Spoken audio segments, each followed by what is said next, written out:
कभी सोचा है अगर वो स्कूल जहां हम हंसी खुशी दोस्तों के साथ खेलते थे वही जगह एक दिन डर का घर बन जाए?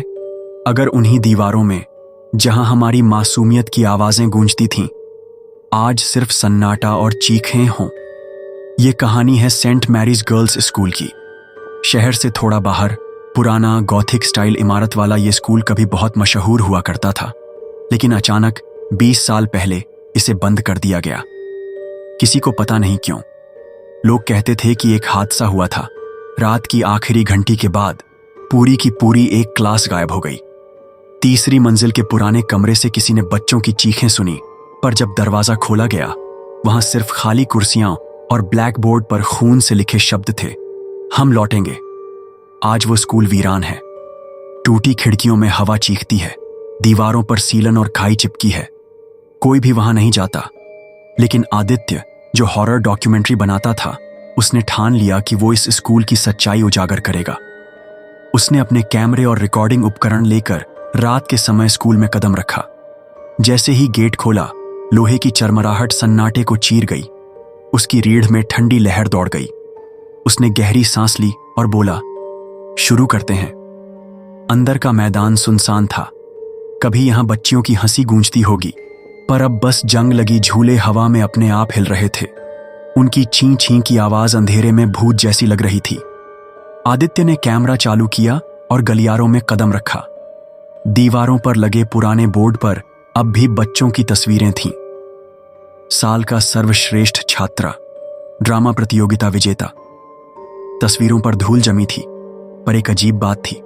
हर तस्वीर में बच्चों की आंखें काली हो चुकी थीं, जैसे किसी ने उन्हें जला दिया हो। आदित्य ने हल्की हंसी के साथ कहा, शायद ये हवा का असर है या किसी ने मजाक किया होगा। लेकिन तभी घंटी बजी। टन टन टन, इतनी साफ, इतनी तेज, जैसे क्लास खत्म हुई हो। आदित्य का गला सूख गया। वो कांपते हुए फुसफुसाया, लेकिन ये स्कूल तो सालों से बंद है। उसने हिम्मत करके तीसरी मंजिल की ओर कदम बढ़ाए, वहीं जहां से कभी बच्चों के गायब होने की कहानी शुरू हुई थी। सीढ़ियां टूटी हुई थीं, हर कदम पर चरमराहट गूंज रही थी। ऊपर पहुंचकर उसने देखा लंबा गलियारा, दोनों ओर क्लासरूम और आखिर में एक बड़ा सा कमरा, जिसके दरवाजे पर अब भी धुंधले अक्षरों में लिखा था, कक्षा 7B। उसका दिल धड़क उठा। यही वो कमरा था। उसने धीरे से दरवाजा धकेला। कमरा बिल्कुल वैसा था जैसा स्कूल बंद होने के दिन रहा होगा। कुर्सियां टेढ़ी मेढ़ी, ब्लैकबोर्ड पर अब भी चौक की लकीरें और खिड़कियों पर मोटी धूल। लेकिन एक बात अजीब थी, हर बेंच पर अब भी बच्चों के बैग रखे थे, जैसे बच्चे कभी बाहर गए ही ना हों। आदित्य ने एक बैग खोला। अंदर किताबें थीं, नोटबुक खुली थी। आखिरी पेज पर लिखा था, आज हमारी आखिरी घंटी बजेगी। उसके हाथ कांप उठे। उसने बैग पटक दिया और पीछे हट गया। तभी ब्लैकबोर्ड अपने आप भरने लगा। सफेद चौक जैसे अदृश्य हाथों से चल रही हो। शब्द बन रहे थे, तू भी हमारे साथ बैठ। आदित्य चीख उठा। उसने कैमरा घुमाया और तभी देखा, कुर्सियां अपने आप भर रही थीं। धुंध जैसी आकृतियां जिनका चेहरा धुंधला था, हर बेंच पर बैठने लगी। कमरे में अब दर्जनों बच्चों की धीमी हंसी गूंज रही थी। मैम आएंगी, पढ़ाई शुरू होगी। आदित्य की सांसें तेज हो गईं। वो दरवाजे की ओर भागा, लेकिन दरवाजा अपने आप बंद हो चुका था। आदित्य जोर जोर से धक्का दिया, लेकिन दरवाजा हिला तक नहीं। पीछे से आवाज आई, भाग क्यों रहा है, बैठ जा। आदित्य ने कांपते हुए पलटकर देखा। कमरे के बीचों बीच अब एक महिला खड़ी थी। लंबा गाउन, बिखरे बाल और आंखें काली जैसे गड्ढे। उसके हाथ में एक रजिस्टर था। वो थी टीचर। उसने नाम पुकारना शुरू किया, अनामिका, पायल, नेहा।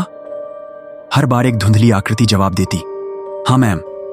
आखिर में उसने ठंडी आवाज में कहा, आदित्य। आदित्य का दिल रुक गया। वो पीछे हटते हुए बोला, नहीं, मैं यहां का छात्र नहीं हूं। टीचर मुस्कुराई। उसके दांत नुकीले, खून से सने हुए थे। उसने धीरे धीरे कहा, अब है। और तभी सारी आकृतियां एक साथ उसकी ओर मुड़ गईं। उनकी आंखें काली गहराइयों जैसी, मुंह से खून टपक रहा था। सब एक साथ चिल्लाए, बैठ जा, बैठ जा, बैठ जा। आदित्य ने पूरी ताकत से दरवाजे पर धक्का मारा। अचानक दरवाजा खुल गया और वो बाहर गिर पड़ा। वो भागता चला गया। गलियारों से, सीढ़ियों से, मैदान से। लेकिन उसके पीछे अब भी घंटी बज रही थी, टन टन टन।